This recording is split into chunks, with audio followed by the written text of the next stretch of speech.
وإذ قال الله يا عيسى ابن مريم أأنت قلت للناس اتخذوني وأمي إلهين من دون الله قال سبحانك ما يكون لي أن أقول ما ليس لي بحق إن كنت قلته فقد علمته تعلم ما في نفسي ولا أعلم ما في نفسك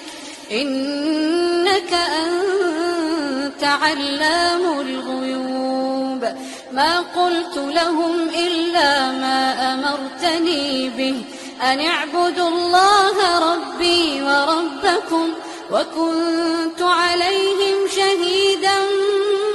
ما دمت فيهم فلما توفيتني كنت أنت الرقيب عليهم وأنت على كل شيء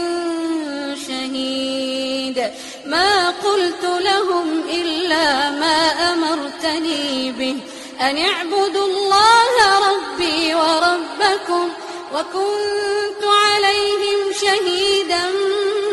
ما دمت فيهم فلما توفيتني كنت أنت الرقيب عليهم وأنت على كل شيء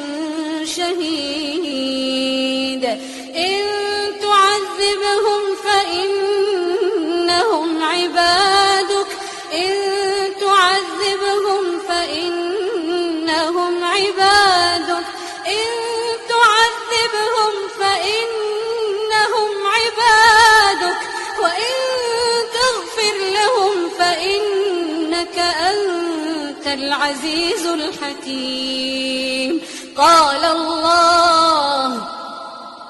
قال الله هذا يوم ينفع الصادقين صدقهم لهم جنات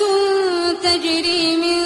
تحتها الأنهار خالدين فيها أبدا رضي الله عنهم ورضوا عنه ذلك الفوز العظيم لله ملك السماوات والأرض وما فيهن وهو على كل شيء